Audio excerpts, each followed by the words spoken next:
Avez-vous déjà eu l'impression que les gens vous traitaient différemment à mesure que vous vieillissiez? Vous avez peut-être remarqué que certains amis s'éloignaient, que les membres de votre famille devenaient moins patients, ou même que les étrangers semblaient moins amicaux qu'avant. Il peut être frustrant, voire douloureux, d'avoir l'impression d'être mis de côté, surtout quand vous savez que vous avez encore beaucoup à offrir. Mais que se passerait-il si je vous disais que cela ne concernait pas seulement les autres, mais aussi vous? Dans cette vidéo, nous allons parler de 6 choses qui peuvent amener les gens à vous en vouloir après 70 ans. Ce sont des habitudes, des comportements ou des attitudes subtiles qui, avec le temps, peuvent créer une distance entre vous et les personnes qui vous sont chères. Mais voici la bonne nouvelle. Une fois que vous aurez reconnu ces schémas, vous pourrez les changer, renforcer vos relations et continuer à être quelqu'un avec qui les autres aiment vraiment être. Restez avec moi jusqu'à la fin, car comprendre ces 6 choses pourrait faire toute la différence dans la façon dont les gens vous perçoivent, dont ils interagissent avec vous et dans l'amour et le respect que vous continuez à recevoir en vieillissant. Il ne s'agit pas de changer qui vous êtes, mais de faire en sorte que les gens se souviennent de la meilleure version de vous. Commençons maintenant. Numéro 1. Devenir trop négatif à propos de tout. L'un des moyens les plus rapides de repousser les gens sans même s'en rendre compte est la négativité constante. La vie n'est pas facile, et à l'approche de la soixantaine, vous avez connu de nombreuses difficultés, problèmes de santé, difficultés financières, déceptions avec la famille ou la société. Tout cela est réel et important. Mais lorsque chaque conversation devient une liste de plaintes, les gens ne veulent plus écouter. La négativité ne vous affecte pas seulement vous, mais aussi les personnes qui vous entourent. Si chaque visite avec vos enfants se transforme en discussion sur le malheur du monde, ou si chaque conversation avec un ami se transforme en séance sur le fait que vous détestez la vie moderne, les gens commencent à associer votre présence à la frustration plutôt qu'à la joie. Ce n'est pas que vos sentiments ne soient pas valables, c'est que le fait de se concentrer constamment sur ce qui ne va pas peut épuiser les autres, et avec le temps, ils peuvent commencer à éviter complètement les interactions. Pensez-y, aimez-vous être avec quelqu'un qui ne parle que de ce qui ne va pas? Probablement pas. Et il en va de même pour tout le monde. Personne ne s'attend à ce que vous soyez toujours de bonne humeur, mais trouver un équilibre entre les frustrations et les moments de gratitude et de curiosité peut faire toute la différence. Alors, que devriez-vous faire à la place? Faites attention à vos paroles. Si vous vous apercevez que vous commencez par vous plaindre, faites une pause et demandez-vous, est-ce le genre d'énergie que je veux apporter à cette conversation? Essayez de vous concentrer sur quelque chose de plus neutre ou de plus positif. Même de petites choses comme une histoire drôle, un fait intéressant ou un compliment peuvent rendre les conversations plus agréables. En fin de compte, les gens ne vous évitent pas parce qu'ils s'en fichent, ils vous évitent parce qu'ils ne veulent pas se sentir plus mal après vous avoir parlé. Un peu de conscience de soi peut faire beaucoup. Assurez-vous que lorsque les gens quittent une conversation avec vous, ils se sentent revigorés, pas épuisés. Numéro 2. Donnez des conseils ou des critiques non sollicités. En vieillissant, vous avez acquis une sagesse à toute épreuve. Vous avez vu les tendances aller et venir, observé les gens commettre des erreurs et appris des leçons à la dure. Naturellement, vous voulez aider les autres à éviter les mêmes écueils. Mais c'est là que les choses se compliquent. Si l'on ne vous demande pas conseil, vos conseils peuvent être perçus comme un jugement plutôt que comme une orientation. C'est particulièrement vrai avec les plus jeunes membres de la famille. Vous pouvez voir vos enfants ou petits-enfants adultes commettre ce que vous considérez comme des erreurs évidentes, que ce soit dans leur gestion de l'argent, l'éducation de leurs enfants ou leur vie en général. Lorsque vous intervenez pour les corriger, même avec les meilleures intentions, ils perçoivent souvent cela comme une critique et non comme une préoccupation. Cela ne se produit pas seulement dans la famille, mais aussi dans les relations amicales. Dire à un ami qu'il devrait manger plus sainement, arrêter de gaspiller de l'argent ou sortir plus peut donner l'impression d'aider, mais pour lui, cela peut ressembler à une attaque. Personne n'aime se sentir sermonné, même si le conseil est bon. Lorsque les gens commencent à associer vos conversations à des corrections et des critiques, ils commencent à s'éloigner. Alors, que devez-vous faire à la place? Attendez qu'on vous le demande. Si quelqu'un veut vraiment votre avis, il vous le demandera. Sinon, il est souvent préférable de le laisser se débrouiller seul. Cela ne signifie pas que vous ne pouvez jamais partager vos idées. Cela signifie simplement que vous devez le faire d'une manière qui respecte leur indépendance. Une règle simple, demandez avant de conseiller. Au lieu de dire « tu ne devrais vraiment pas manger ça », essayez. Est-ce que tu veux que je te donne quelques conseils que j'ai appris sur l'alimentation saine? S'ils disent oui, partagez. S'ils disent non, laissez tomber. C'est un petit changement, mais cela peut faire une énorme différence dans la façon dont les gens vous perçoivent. En résumé, les gens n'évitent pas les conseils parce qu'ils s'en moquent. Ils les évitent parce qu'ils ne veulent pas se sentir jugés. Lorsque vous offrez des conseils d'une manière qui respecte leur choix, vous devenez une voix de confiance. et non une source de frustration. Si vous regardez toujours cette vidéo et que vous trouvez ces idées intéressantes, veuillez commenter numéro 2 ci-dessous pour me faire savoir que vous êtes là.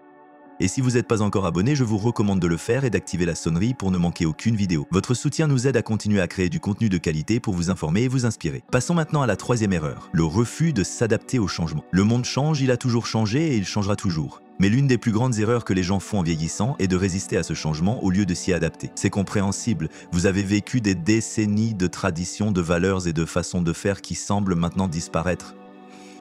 Mais lorsque vous refusez d'accepter que les temps ont changé, les conversations avec vous peuvent devenir épuisantes plutôt qu'agréables. Cela se manifeste de nombreuses façons. Peut-être insistez-vous sur le fait que les choses étaient meilleures autrefois. Une personne plus jeune partage quelque chose qu'elle apprécie. Peut-être rejetez-vous la technologie moderne comme étant inutile, même si c'est ainsi que la plupart des gens se connectent aujourd'hui. Ou peut-être êtes-vous frustré lorsque les normes sociales évoluent, ce qui rend difficile la relation avec les jeunes générations. Mais voici la vérité, le changement se produit, que cela vous plaise ou non. Lorsque les gens ont l'impression que chaque interaction avec vous se transforme en débat sur les raisons pour lesquelles le passé était meilleur que le présent, ils commencent à passer moins de temps avec vous. Pensez à la technologie. Oui, apprendre de nouveaux appareils, applications et styles de communication peut être frustrant, mais si vous refusez de vous adapter, vous rendez plus difficile l'intégration des autres dans votre vie. Vos petits-enfants pourraient vouloir envoyer des SMS au lieu d'appeler. Vos amis pourraient faire des projets sur les réseaux sociaux au lieu de le faire par téléphone. Si vous refusez de vous engager dans ces changements, vous risquez de vous isoler davantage, non pas parce que les gens s'en moquent, mais parce qu'ils ne savent pas comment vous inclure. Alors, que devriez-vous faire à la place ? Restez ouvert. Vous n'êtes pas obligé d'aimer chaque nouvelle tendance ou d'adopter chaque nouvelle habitude, mais une volonté d'écouter, d'apprendre et de s'adapter fait de vous quelqu'un avec qui les gens aiment être. Au lieu de dire « c'est stupide, je ne comprends pas », essayez de dire « c'est intéressant ». Dis-moi en plus. En fin de compte, les gens ne s'attendent pas à ce que vous aimiez chaque changement, mais ils apprécient que vous restiez curieux plutôt que dédaigneux. Être ouvert à la nouveauté permet de garder l'esprit vif, de renforcer ses relations et de rester connecté au monde. Parlons maintenant de quelque chose qui peut vraiment créer du ressentiment. Attendre trop des autres sans rien donner en retour. L'une des principales sources de ressentiment dans les relations, que ce soit avec la famille, les amis ou même les voisins, est le fait qu'une personne prenne constamment sans rien donner en retour. Malheureusement, cela peut devenir plus fréquent avec l'âge. Vous ne vous en rendez peut-être même pas compte, mais si vous attendez des autres qu'ils répondent toujours à vos besoins sans tenir compte des leurs, vous pouvez progressivement les éloigner. Cela se produit de différentes manières. Peut-être vous attendez-vous à ce que vos enfants ou petits-enfants vous appellent en premier, vous rendent visite régulièrement ou vous aident à faire des courses sans montrer beaucoup de reconnaissance. Peut-être comptez-vous sur un ami pour vous soutenir émotionnellement, mais vous lui demandez rarement comment il va. Ou peut-être supposez-vous que les plus jeunes membres de la famille devraient tout laisser tomber pour vous aider parce que c'est ce que fait la famille. Voici le problème. Les gens n'ont rien contre le fait d'aider quand ils se sentent appréciés. Mais quand ils commencent à avoir l'impression d'être utilisés ou pris pour acquis, ils commencent à se retirer. Et quand cela arrive, il est facile de se sentir abandonné sans se rendre compte que le schéma a commencé par des attentes irréalistes. Cela signifie-t-il pour autant que vous ne devriez jamais demander de l'aide ? Bien sûr que non. Mais les relations sont une voie à double sens. Et même en vieillissant, vous avez encore quelque chose à donner. Un mot gentil, une question réfléchie, un simple merci peuvent faire beaucoup. Ils peuvent faire beaucoup pour que les gens se sentent appréciés. Les petits gestes comptent. Alors, que devriez-vous faire à la place ? Faites le point sur vous-même. Si vous remarquez que vous êtes toujours celui qui reçoit, mais ne donne pas, trouvez des moyens de montrer votre gratitude et de contribuer. Même quelque chose d'aussi simple que d'envoyer un message attentionné, de se souvenir des anniversaires ou d'écouter avec un intérêt sincère peut faire en sorte que les gens se sentent valorisés plutôt qu'obligés. En fin de compte, les gens sont heureux d'être là pour vous lorsqu'ils se sentent respectés et appréciés. Mais lorsqu'ils commencent à avoir l'impression de ne faire que remplir une obligation, c'est là qu'ils commencent à s'éloigner. Un petit effort pour montrer sa gratitude et donner en retour, aussi petit soit-il, permet de maintenir des relations solides et authentiques. Si vous regardez toujours cette vidéo et que vous trouvez ces idées intéressantes, veuillez commenter le numéro 4 ci-dessous pour me faire savoir que vous êtes là.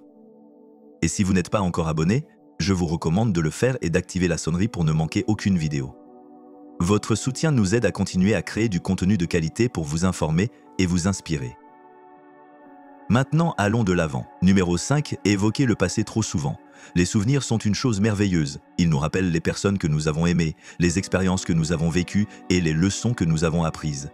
Mais une erreur que beaucoup de gens font en vieillissant est de rester coincés dans le passé au point que cela affecte la façon dont les autres les perçoivent. C'est le cas lorsque les conversations reviennent toujours sur le bon vieux temps ou lorsque chaque histoire que vous racontez est une histoire que les gens ont déjà entendue plusieurs fois. Il est facile de tomber dans cette habitude. Il est naturel de partager les expériences qui vous ont façonné et les souvenirs peuvent apporter du réconfort. Mais lorsque chaque conversation est ancrée dans le passé, les gens commencent à avoir l'impression de ne pas pouvoir communiquer avec vous dans le présent. Pensez à la façon dont cela est perçu par les plus jeunes. Si, chaque fois qu'ils parlent de leur vie, ils se heurtent à des commentaires tels que « de mon temps, on faisait les choses différemment » ou « vous ne pouvez pas comprendre à quel point c'était difficile avant », cela peut ressembler à une barrière plutôt qu'à une conversation. Ils ont l'impression que leurs expériences ne sont pas valables parce qu'ils n'ont pas vécu ce que vous avez vécu. Et cela ne concerne pas que les plus jeunes. Même des amis de votre âge peuvent être frustrés si les mêmes histoires sont racontées encore et encore. Avec le temps, les conversations peuvent devenir répétitives, prévisibles et, franchement, moins intéressantes. Alors, que devriez-vous faire à la place? Équilibrer le passé et le présent, partager des histoires, mais aussi montrer de l'intérêt pour ce qui se passe maintenant. Au lieu de simplement raconter un souvenir, interrogez les autres sur leur vie. Si vous vous surprenez à répéter une histoire, faites une pause et demandez-vous si le moment s'y prête. Et surtout, soyez ouverts à la création de nouvelles expériences au lieu de vous contenter de revivre les anciennes. En fin de compte, les souvenirs sont faits pour être chéris, pas pour remplacer le présent. Les gens veulent se sentir connectés à vous aujourd'hui, pas seulement à qui vous étiez il y a des années. En montrant de l'intérêt pour le présent et pour les gens qui vous entourent, vous maintenez des relations solides et des conversations significatives. Parlons maintenant de quelque chose qui peut créer de sérieuses tensions, le non-respect des limites de l'espace personnel. Numéro 6, ne pas respecter les limites de l'espace personnel. En vieillissant, nos relations avec la famille, les amis et même les voisins évoluent. Mais une chose ne change jamais, les gens, quel que soit leur âge, ont besoin que leur espace personnel et leurs limites soient respectés. Malheureusement, l'une des plus grandes erreurs que les gens commettent à un âge avancé est de supposer que leur présence, leurs opinions ou leurs besoins doivent toujours avoir la priorité simplement parce qu'ils sont plus âgés. Cela peut se manifester de différentes manières. Peut-être vous attendez-vous à ce que les membres de votre famille répondent immédiatement au téléphone chaque fois que vous appelez, et s'ils ne le font pas, vous vous sentez ignoré. Peut-être vous rendez-vous chez quelqu'un à l'improviste, en supposant qu'il sera heureux de vous voir sans tenir compte du fait qu'il pourrait être occupé. Ou peut-être vous sentez-vous en droit de connaître les détails de la vie de quelqu'un, avec qui il sort, comment il dépense son argent, quelles décisions il prend, sans reconnaître qu'il a droit à la vie privée. Les gens ne le disent peut-être pas à haute voix, mais lorsqu'ils ont l'impression que leurs limites sont ignorées, ils commencent à prendre leur distance. Ils peuvent appeler moins souvent, vous inviter moins souvent chez eux ou partager moins d'informations sur leur vie. Si vous ne reconnaissez pas ce schéma, il est facile de confondre leur retrait avec de la négligence, alors qu'en réalité, ils essaient simplement de préserver leur propre espace. Cela se produit également à travers les limites émotionnelles. Si vous déchargez régulièrement vos frustrations, votre chagrin ou votre solitude sur la même personne sans tenir compte de la façon dont cela l'affecte, elle peut commencer à éviter les conversations. Chacun a ses propres difficultés, et s'il est important d'exprimer ses émotions, il est également important de faire de la place aux sentiments des autres. Alors, que devriez-vous faire à la place? Soyez attentif. Si quelqu'un semble hésiter à parler, demandez-vous si vous lui laissez suffisamment d'espace pour respirer. Si vous sollicitez constamment son attention, demandez-vous si vous respectez son temps et ses responsabilités. Et si quelqu'un fixe une limite, qu'il s'agisse de visites, de conversations ou de questions personnelles, respectez-la sans la prendre personnellement. En fin de compte, les relations solides se construisent sur le respect mutuel. Lorsque les gens ont le sentiment que leurs limites sont respectées, ils se sentent plus à l'aise, plus disposés à créer des liens et plus enclins à vous garder comme un élément important de leur vie. Si vous regardez toujours cette vidéo et que vous trouvez ces idées intéressantes, veuillez commenter le numéro 6 ci-dessous pour me faire savoir que vous êtes là. Et si vous n'êtes pas encore abonné, je vous recommande de le faire et d'activer la sonnerie pour ne manquer aucune vidéo. Votre soutien nous aide à continuer à créer du contenu de qualité pour vous informer et vous inspirer. Passons maintenant aux dernières réflexions. Vieillir ne signifie pas perdre les gens qui vous entourent, mais parfois, sans s'en rendre compte, certaines habitudes peuvent éloigner les gens. La bonne nouvelle, c'est qu'une fois que vous avez reconnu ces schémas, principal, fer de France, vous avez le pouvoir de les changer. Nous avons parlé des dangers de la négativité constante, de donner des conseils non sollicités, de refuser de s'adapter, d'attendre trop des autres, de rester coincé dans le passé et de ne pas respecter les limites. Ces choses peuvent lentement créer du ressentiment. Mais dès que vous en prenez conscience, vous pouvez commencer à apporter de petits changements qui rapprochent les gens au lieu de les éloigner. Voici la conclusion essentielle, les relations se nourrissent de respect, d'appréciation et d'équilibre. Les gens veulent passer du temps avec ceux qui les font se sentir bien, valorisés et écoutés. Quel que soit votre âge, vous pouvez être cette personne dès maintenant. J'aimerais avoir de vos nouvelles. Lequel de ces 6 points vous a le plus marqué? Avez-vous déjà vu quelqu'un se distancer et vous comprenez maintenant pourquoi? Laissez un commentaire ci-dessous. Je lis tout le monde, et vos réflexions pourraient aider quelqu'un d'autre à relever les mêmes défis. Merci de vous être joint à nous aujourd'hui. Nous aimerions avoir de vos nouvelles. Laissez un commentaire ci-dessous et partagez une chose que vous avez apprise aujourd'hui et comment vous comptez l'utiliser dans votre vie. Vos réflexions sont importantes pour nous, alors n'hésitez pas à les partager.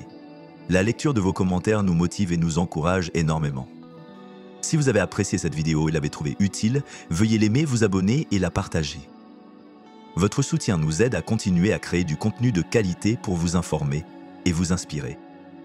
Merci de votre attention et nous espérons vous retrouver dans la prochaine vidéo.